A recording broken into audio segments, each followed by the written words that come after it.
Well, what we're paying for this 2-bedroom, 1-bath, kitchen, living in a tower right across the street from the beach, I couldn't even get a cheap apartment in the small town that we lived in, the one I lived in for 30 years. You couldn't even get a 2-bedroom apartment for that.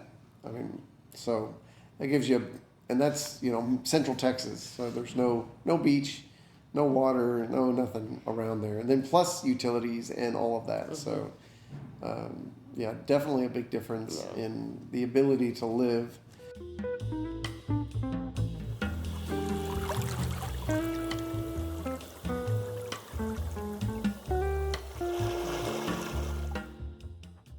Hi, we're Shawn, Julie, and Alexa. Originally, we're from Texas, different parts of Texas, but we were in the San Antonio area for the last 30 years or so, or I was, and we collectively married there for the last 6 or 7 years, I guess, before we started moving around. And we've been in Mexico, like July of last year, so July of 2022, and we've moved a little bit just within the city, but we're here. We've been in this building for 9 months, 8 months, something like that. We like it here. We were in Texas. Before that, we were in Florida, so the heat really wasn't a factor. We were used to the heat and the humidity.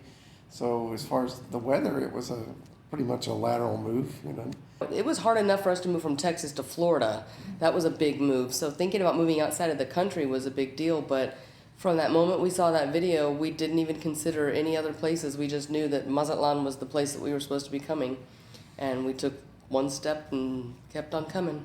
The community and the beaches, of course. But the people here are just great. And everybody's very friendly. And we feel like personally we kind of integrated into the community more just because we also speak Spanish, at least we do. So it helped us be able to communicate better. I still to this day don't consider myself fluent. I would say I'm really strongly conversational, but we have found almost immediately when we started taking DDs or we went somewhere, they approach us trying to speak English, but then when I turn around and speak Spanish, they're pretty shocked. And they're like, they relax. They're like, oh, cool, she speaks Spanish. And a lot of them are like, wow, you speak Spanish. You speak Spanish good. And I'm like, I try, He's making an effort, and they appreciate the effort. Seeing how she's, evolved and changed from one of the first videos she made when we came here. She was like, wow, I didn't even know that word, and now she's doing a lot better. So it makes a difference. We're in somebody else's country. We need to try to speak their language. And we just think that's common courtesy. I would say the overall vibe of Mazatlán it's kind of what you want to go after. Because the nightlife party atmosphere is there if you want to go and find that. But the peace and quiet is also there if you want to go find that. You can go and find nice places to sit on the beach or go swimming, to enjoy the quiet if that's what you're after. But if you want the party life and you want to be around lots of people, then it's not hard to find that either. So it's really just up to what you want. Restaurants that you'd have to know it was there, but it was amazing food. The chef stood right there in front of us and made everything and told us where it was from and gave us lots of information and taught us, this is made this way because it's from this region and this particular dish is from that region. So you could, if you really wanted to go culinary and really learn and understand where the food's coming from and why it's different and how different people make it, you can find that as well. The overall vibe, if you ask me, it is more of a party city. It was like a little known secret, and Mazatlán was kind of known for not being as touristy, but it has become more touristy because it continues to grow and thrive, and that's a good thing. But it went from being a little known secret to being a known secret, and so now there is an active party scene. But like he said, you can also go to El Faro. You can go hike. We're going to go this weekend and hike Cerro de los Chivos. And you can do nature type things, and you can go to Central Park, and there's a good mix. There really is a good mix. But, the party scene is the overarching. Yeah, I think that the tourists that we've seen, depending on maybe even the time of year or the events that are going on. When we left North Carolina, we sold the truck that we had. We had a nice Ford truck, and so we said, well, we just kept.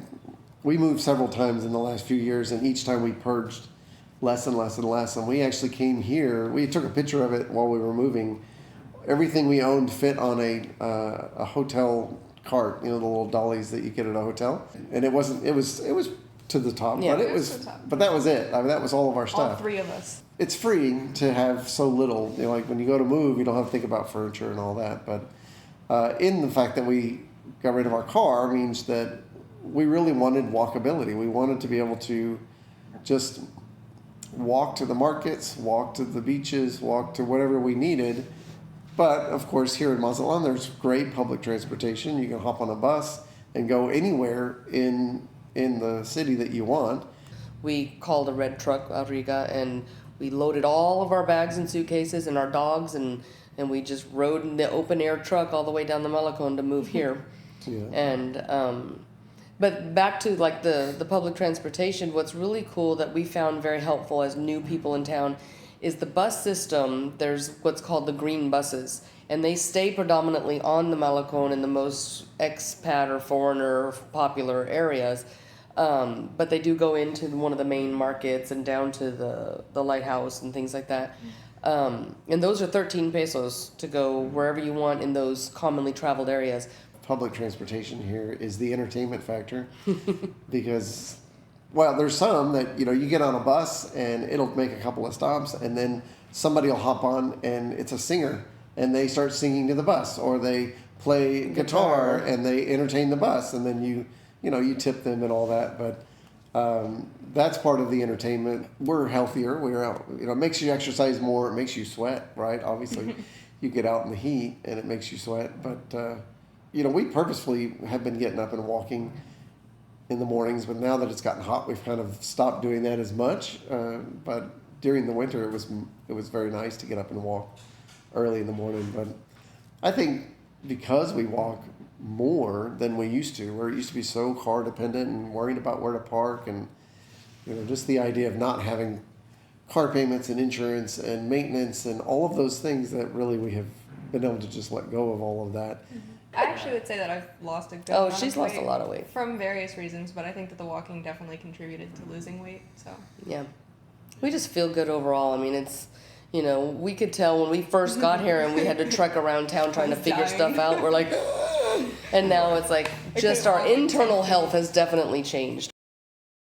The irony is that he is actually a health insurance agent, but we've never carried health insurance. But being seen by a doctor for a dog bite, if I remember correctly, was something like it's maybe 250 pesos. like $17 or something like that. In the U.S., if you walk into an urgent care clinic for something like that, it's $150 right up front. That includes your, consultation and things, but yeah, it's a big difference. Yeah. Right. And I think we're getting as good of care, if not better care here. Like, we're not feeling like we're getting lesser care just because it's less expensive. It's just the system is different. Yeah. And because of that, you can get good care and it's not expensive.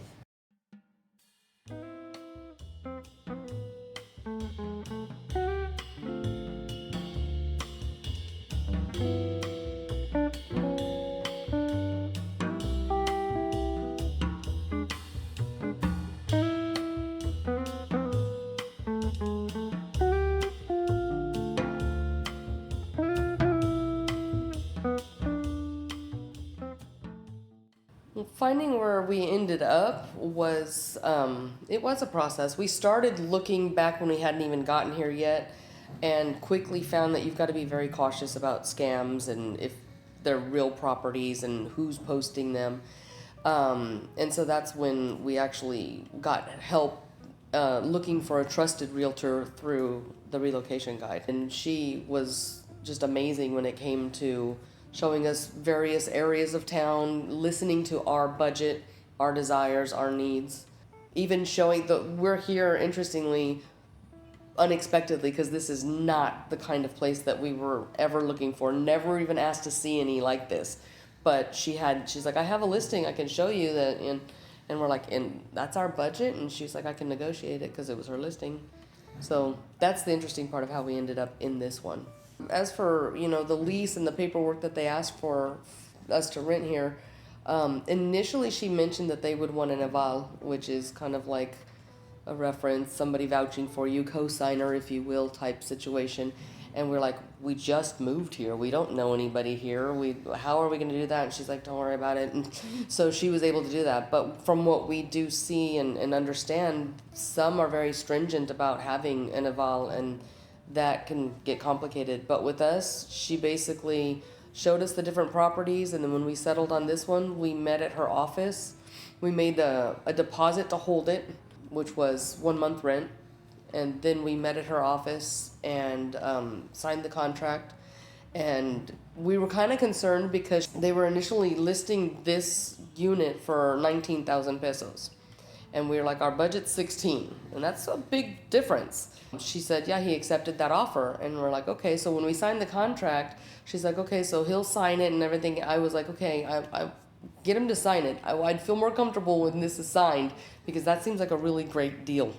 And so she got him to sign it, sent me the copy, and then she met us here for us to move in.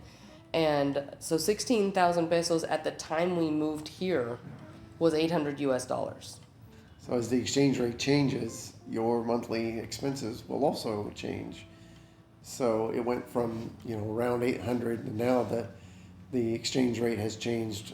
If you really look at it, it doesn't seem like it's changed that much, but it made $100+ more dollars in our monthly expenses.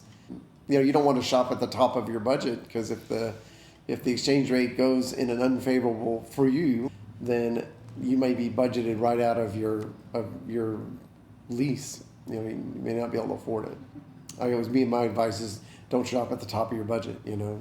Find somewhere that you could be comfortable with the fluctuations in the exchange rate if you need to depend on that. I don't know the number all together, but broken down, that was the rent. For the electric bill, it has varied drastically because of whether or not we need to use air conditioning and just the cost of the actual utilities in this building. But at the most expensive end, and I don't even want to say that because we think that there was something wrong with the first bill that we had. Our most recent electric bill, which is when we've started using the air conditioning, and we'll start using it more, averages out to about $200 for a 2-month period. So obviously that comes out to $100 a month.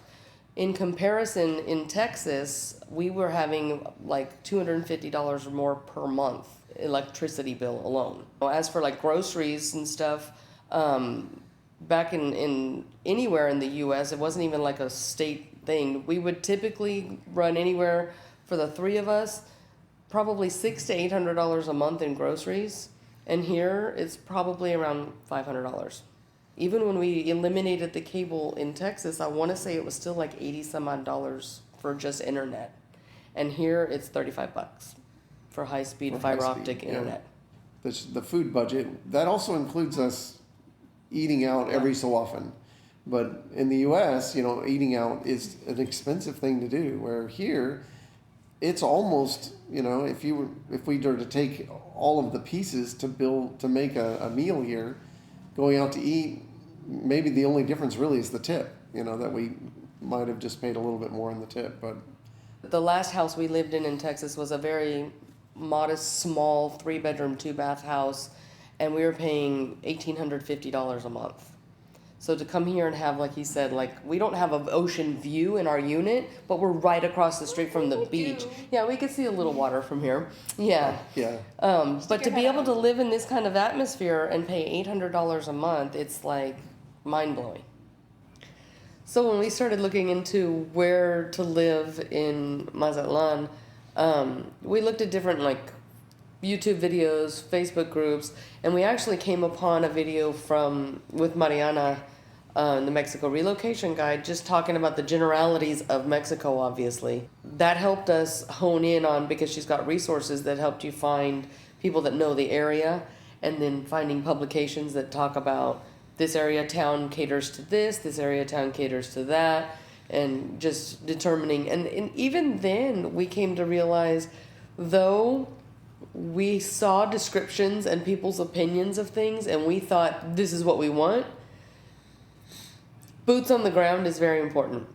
You know, looking for different houses or apartments or things that were listed, they look great in the videos and the pictures, but when you go walk into them, you see things that those don't show. You smell things that you might not be able to tell. You hear things that, you know, it's very important. So just using different resources like that is how we were, and finding a respectable realtor was the key to finding the right place. When we first came upon a video with Mariana doing the Mexico Relocation Guide, we realized the value of what she was offering, and we said, we need something like that. But it's worth every penny, you know, and it's something that we said, if we don't buy this now, it's going to cost us more in the long run because we'll make mistakes, and, you know, there's a lot of bureaucracies and stuff that come with Mexico, and not understanding those ins and outs can get expensive. So as soon as we had the money, we ordered it. Well, one of our biggest challenges coming here was our dogs. We have two small dogs, and one of them has a short nose, so it can't fly. You know, we can't. The airlines won't allow you to do that. So that meant we had to drive ourselves, or we had to figure out some other way. And so through the guide, we found a pet relocation what would Company. you call it? Company, yeah, that they would transport the dogs. Well, it turned out they would take us too. You know, like, oh well, I guess we'll take you guys too. I guess, but that's how it. That was our. We didn't even really know there was such a thing. You know, so when we found that, like, oh well, let's at least look at that and see. And you know, we got a quote, and the reality was it was not much more than doing it ourselves. But doing it ourselves meant we're doing something we've never done before in a country we don't really know, and the ways to get around, and it was Lots of risk involved. there was lots of risk involved just because you just don't know, like you just don't know how to what's different. That whole process was really made transitioning here so much easier. The guide has options, so you can ask for quotes and get, it's not like a one-size-fits-all thing. And I do want to mention that something that we really appreciate about the guide is that it is dynamic, and she takes feedback and applies it. But we appreciate that we can know that the information is updated and consistent, and she takes into account people that don't fit the quality of connections that she wants to have in the guide. I think what makes the relocation guide most unique, because I've seen other resources that are like a printed guide that you order off of Amazon and it comes and then that's that. But being digital, the relocation guide, and like I said, being dynamic and constant changing is one of the most valuable things, along with the wide variety of every topic that you could want to know about is available in there. When there's something new, when something in like the Mexico bureaucracy changes, like new requirements, new whatever, you're updated and you're made aware of that. So the updates and the interactive aspect of being able to share with other people and ask questions of other people and ask questions of Mariana and, you know, her directly, that's a valuable resource. No, I would say there's beyond just like the nightlife here, there's a good variety of cultural things that are available. We actually went on what they have as like a seasonal thing, an art walk, where you can walk the town to different galleries and see their stuff. In Centro Histórico, and then there's also other art galleries that aren't part of the art walk, but like the museum and things. And by the Angela Prata Theater, there's another little like art strip basically, which is from the students of that school right there. So there's lots of different forms of creative arts and cultural things like that. But then there's also music, and there's music everywhere. That's just a major thing in Mexico in general. But there's, if you're looking for, you know, like the ballet and opera and performances, live performances, there's plenty of that. The thing that's always impressed me the most about Mexican culture is the like unity in various ways. They're just very united and close to one another. Like everybody is close and all into each other's business and affectionate and all that kind of stuff. But it's endearing. With Alexa, she's 18 and I've told her, I was like, there's no hurry for you to move out, whereas he and I moved out at 18. We like having you close to home. We like the family aspect of things, and we just see that a lot around here. We see family units everywhere, and people just gather, even if they're not blood related, people just gathering and breaking bread and sharing time together, and that's one of the things that we like. We notice too, like walking around at night, people will just like sit outside their door, set up a card table, and just hang out together, and you don't see that in the U.S. I mean, at times, as I'm what you would call an ambivert, I'm an introvert with extroverted tendencies. So at times, I want a bubble, and there's not really a bubble. Like everybody is close and all into each other's business and affectionate and all that kind of stuff. But it's endearing. Right, and just walking around, I take the dogs out. We have 2 little dogs, and so twice a day I'm out walking them, and just the people that I meet while I'm out walking. Sometimes I see the same people that are also walking at that time, or some with their dogs. But then I go a different route in the evenings, just because of the way our building is and where the sun is. It's cooler to walk the dogs a different direction, so I'm in the shade of the buildings when I'm walking. So that makes me go through neighborhoods more. And I see the same people and the same dogs and the same every time. There's people just sitting out on their porch at that time of night because it's cooler. And so I've gotten to just kind of get to know people by walking around. But in the U.S., you can't walk by somebody's house and just look in and see people sitting in their living room, right? That's just, there's a space and a distance, so there's really not that, unless somebody's sitting at a store or at a restaurant, then you can be that close to somebody. But just to walk down the street and be that close to someone, and just getting to know the vendors, the different, the shop owners, the people who own the restaurants, we've gotten to know them. And so what we have found when we're encountering other expats or foreigners while we're out in public, on the few occasions that we may go to Walmart or somewhere, they're not even friendly to us here. They don't even greet you or acknowledge. You would think we're like, oh, we're foreigners together in a foreign country. Hey, how's it going? They avoid you and don't interact with you. Whereas you walk down and the locals are like, buenas tardes. And, you're just totally interacting. So We only had one experience with other foreigners. if you were looking for that, it's there. If you're looking for other expats, if you're looking for other Canadians, other Americans, There's plenty. There's plenty of opportunities to do that. There's plenty of, you could make sure, you could purposefully live near other expats. But that was just us. We chose not to do that. We chose to try to be somewhere where it wasn't focused on that.